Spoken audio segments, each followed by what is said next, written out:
Hello dear students, welcome to my channel JKAS education info. आज इस video में हम क्लास 12 के पॉलिटिकल साइंस का मॉडल टेस्ट पेपर डिस्कस करने वाले हैं। जैसा कि आपको पता है, ये पेपर्स JK बोर्ड ने बैच 2023 सेशन 2023-24 के लिए रिलीज़ किए हैं उन स्टूडेंट्स के लिए जिनका एग्ज़ाम मार्च अप्रैल 2024 में होने वाला है। लास्ट वीडियो में मैंने आपको बताया था इस साल जो पेपर पैटर्न है वो चेंज कर दिया गया है। जो लास्ट ईयर का क्वेश्चन पेपर पैटर्न था वो इस साल नहीं होगा, इस साल नया पैटर्न होगा। इस साल जो पेपर पैटर्न होगा वो मॉडल टेस्ट पेपर के अकॉर्डिंग ही बनाए जाएंगे। जो लास्ट ईयर का पेपर था वो 100 मार्क्स का था। इस साल जो पॉलिटिकल साइंस का पेपर होगा वो सिर्फ 80 मार्क्स का होगा। और पेपर पैटर्न में क्या क्या चेंजेस लाई गई हैं वो हम सेक्शन वाइज डिस्कस करेंगे। अगर आपने अभी तक चैनल को सब्सक्राइब नहीं किया है तो चैनल को सब्सक्राइब करना और वीडियो को शेयर भी करना। अगर आपको इस मॉडल टेस्ट पेपर की PDF की ज़रूरत हो तो मैं इसका लिंक डिस्क्रिप्शन में दे दूंगा, आप वहां से डाउनलोड कर लेना। अब आते हैं पहले सेक्शन ए पर। इस बार जो आपका नया पैटर्न का पेपर आएगा उसके सेक्शन ए में सिर्फ 10 क्वेश्चन होंगे और 10 क्वेश्चन के 10 मार्क्स होंगे। जो आपका last previous year paper pattern था उसके सेक्शन ए में 15 क्वेश्चन थे और 15 क्वेश्चन के 15 मार्क्स थे। इस बार सिर्फ 10 क्वेश्चन होंगे, उनके 10 मार्क्स होंगे। अब पहले देखते हैं सेक्शन ए के question. United Nations was founded in the year. इसका आंसर आएगा ऑप्शन बी 1945। एग्जाम में ऑप्शन में डेट भी हो सकता है, तो मैं इसका डेट आपको बता देता हूँ। उस दिन डेट था 24 अक्टूबर। Question number 2, the number of non permanent members of UN security council is. UN security council में परमानेंट मेंबर्स भी होते हैं और नॉन परमानेंट मेंबर्स भी होते हैं। जो परमानेंट मेंबर्स होते हैं वो होते हैं 5, यानी 5 कंट्रियाँ UN सिक्योरिटी काउंसिल के परमानेंट मेंबर्स होती हैं।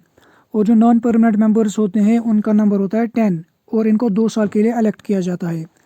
Question number 3, which of the following is a component of traditional security. Options देखते हैं, alliance building, balance of power, preventing war, all of these. इसका आंसर आएगा option D, all of these. Question number 4, which of the following is a source of insecurity. Options देखते हैं, human rights, balance of power, global poverty या alliance building. इसका answer आएगा option C, global poverty. अब देखते हैं question number 5। Question number 5, when was the election commission of India set up. इसका answer आएगा ऑप्शन बी, जनवरी 1950 और उस दिन डेट था 25 जनवरी। Question number 6, who was the founder of Bharatiya Jan Sangh. इसका आंसर आएगा ऑप्शन डी, श्याम प्रसाद मुखर्जी और इन्होंने फाउंड किया था भारतीय जन संघ को 1951 में। Question number 7, who gave the slogan गरीबी हटाओ। इसका आंसर आएगा ऑप्शन डी, इंदिरा गांधी। इंदिरा गांधी ने यह स्लोगन दिया था 1971 में। Question number 8। Question number 8, what led to the emergence of coalition politics in independent India. Options देखते हैं, option A, split in Congress party in 1969, option B, the decline of national parties, option C, the rise of regional parties, option D, the formation of Janata party इन 1977। इसका answer आएगा option A, split in Congress party in 1969। Question number 9, the functional rivalry between syndicate and Indira Gandhi came in the open during। Options देखते हैं, presidential election of 1969, option B, state election 1969, C part, parliamentary election 1969, D part, none of the above। इसका answer आएगा option A, presidential election 1969। अब देखते हैं section A का last question. Question number 10, the socialist leader who gave the strategy non Congressism was. Options देखते हैं, option A, VV Giri, option B, VP Singh, option C, ज्ञानी jail Singh, option D, Ram Manohar Lohia. इसका answer आएगा option D, Ram Manohar Lohia. Section A complete हो गया। अब आते हैं सेक्शन बी पर। इस साल जो आपका नए पैटर्न का पेपर होगा उसके सेक्शन बी में 9 क्वेश्चन पूछे जाएंगे और एक क्वेश्चन 2 मार्क्स का होगा। टोटल इसमें 18 मार्क्स होंगे। आपका जो प्रीवियस ईयर का पेपर पैटर्न था उसमें 7 क्वेश्चन पूछे जाते थे और एक क्वेश्चन 2 मार्क्स का होता था। टोटल इसमें 14 मार्क्स हुआ करते थे। इस बार 9 क्वेश्चन होंगे और एक क्वेश्चन 2 मार्क्स का होगा और इनका आंसर आपको 20 to 30 वर्ड्स में लिखना होगा। अब देखते हैं सेक्शन बी के questions. Question number 2, name the countries who are members of the SAARC. SAARC की मेंबर कंट्रीज का नाम लिखना है। सार्क में 8 कंट्रीज हैं, एक है अफगानिस्तान, बांग्लादेश, भूटान, इंडिया, मालदीव्स, नेपाल, पाकिस्तान एंड श्रीलंका। ये सार्क की मेंबर कंट्रीज हैं। Question number 3, Explain any two consequences of partition of India. Question number 4. What do you mean by green revolution? Question number 5. Differentiate between one-party system and one-party dominance. Question number 6. When and where was the first non-Congress state government formed after India's independence? इसका answer आएगा in 1957 Kerala. Answer में आप लिखोगे in 1957 the first non-Congress state government after India's independence was formed in Kerala. Section B, question number 7. Discuss the factors that led to the formation of Janata Party. Question number 8.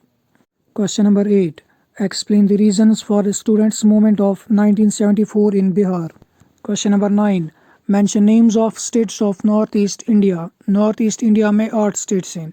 7 states को 7 sisters कहा जाता है और जो 8th state है सिक्किम उसको इन 7 states का 7 sisters की ब्रदर स्टेट कहा जाता है। और ये 8 states कौन कौन सी हैं? Arunachal Pradesh, Assam, Manipur, Meghalaya, Mizoram, Nagaland, Tripura and Sikkim. Question number 10. Explain the concept of a coalition government. ये था सेक्शन बी। अब आते हैं सेक्शन सी पर। इस बार जो आपके नए पैटर्न का पेपर आएगा उसके सेक्शन सी में 7 क्वेश्चन पूछे जाएंगे। एक क्वेश्चन इसमें 4 मार्क्स का होगा। टोटल इसमें 20 मार्क्स होंगे, 28 मार्क्स होंगे। जो प्रीवियस ईयर का पेपर था उसके सेक्शन सी में 5 क्वेश्चन पूछे गए थे। एक क्वेश्चन उसमें 4 मार्क्स का था। टोटल इसमें 20 मार्क्स थे। लास्ट ईयर 5 क्वेश्चन पूछे गए थे, इस बार 7 क्वेश्चन पूछे जाएंगे और इनका आंसर आपको 100 to 150 वर्ड्स में लिखना होगा। अब देखते हैं सेक्शन सी में क्या क्वेश्चन पूछे गए हैं। Question number 11. Explain the factors that have contributed to Pakistan's failure in building a stable democracy. Question number 12. What is Security Council? Give the functions of Security Council with special reference to veto power. Question number 13. Private sector development has a key role in the development of Indian industrialization sector. Discuss. Question number 14. When was the State Recognition Commission appointed and what were its outcome? Question number 15. Discuss the factors that fuel the fires of separation in India. Question number 16. Explain the concept of human security. Question number 17. Discuss the factors leading to the rise of NDA government in 2009. ये था section C. अब आते हैं section D पर। इस बार जो नया paper pattern होगा उसके सेक्शन डी में एक ही पैसेज होगी और इसमें 6 मार्क्स होंगे। एक क्वेश्चन 2 मार्क्स का होगा, 3 क्वेश्चन 6 मार्क्स के होंगे। लास्ट ईयर का जो पेपर था उसके सेक्शन डी में 3 पैसेजेस दी गई थी। एक पैसेज उसमें 5 मार्क्स की थी। टोटल उसमें 15 मार्क्स थे। इस बार सिर्फ एक पैसेज होगी और इसमें 3 क्वेश्चन होंगे। एक क्वेश्चन 2 मार्क का होगा और इनका आंसर 20 to 30 वर्ड्स में लिखना होगा। अब पहले पैसेज पढ़ते हैं, उसके बाद क्वेश्चंस देखेंगे। The environment plays a significant role to support life on Earth, but the issues like pollution, global warming, etc., causing damages to life and ecosystem of Earth. Every day, humans are constantly degrading the quality of environment. Due to environmental issues, the climate is changing rapidly with increase in smog, acid rains, etc. Also, the natural calamities like flood, famine, drought, earthquakes, landslides, etc. are increasing. Above all, human being and their greed is the ultimate cause of all environmental issues. Climate change is the defining issue of our time. अब देखते हैं इस passage में से क्या क्या questions पूछे गए हैं। Question number 1. What do you understand by climate change? इसका आंसर आपको अपने वर्ड्स में लिखना है। Question number 2. What factors are leading to climate change? इसका आंसर आपको पैसेज में सी मिलेगा। यहाँ पर एक पॉइंट है पोल्यूशन, दूसरा है ग्लोबल वार्मिंग, थर्ड वन है यहाँ पर human being and their greed. So इसके आंसर में आपको लिखना है pollution, global warming, human beings and their greed are the factors leading to climate change. Question number 3. What measures do you suggest to safeguard environment? इस question का answer भी आपको अपने वर्ड्स में लिखना है। सेक्शन डी भी कंप्लीट हो गया। अब आते हैं सेक्शन ई पर। आपका जो नया पेपर पैटर्न होगा उसके सेक्शन ई में सिर्फ 3 क्वेश्चन पूछे जाएंगे। एक क्वेश्चन इसमें 6 मार्क का होगा, टोटल इसमें 18 मार्क्स होंगे। जो प्रीवियस पेपर पैटर्न था उसके सेक्शन ई में 6 क्वेश्चन पूछे जाते थे। एक क्वेश्चन उसमें 6 मार्क का होता था, टोटल उसमें 36 मार्क्स होते थे। इस बार सिर्फ 3 क्वेश्चन पूछे जाएंगे, एक क्वेश्चन इसमें 6 मार्क का होगा और इनका आंसर आपको 150 to 200 वर्ड्स में लिखना होगा। आप देखते हैं सेक्शन ई में कौन से क्वेश्चन दिए गए हैं। Question number 19. Discuss India's changing relationship with the post communist Russia. इसका और पार्ट है what were the major consequences of the disintegration of second world. Question number 20, explain and analyse the reasons for the rise of the Chinese economy. इसका और part है evaluate the factors responsible for making the European Union a political force from an economic force.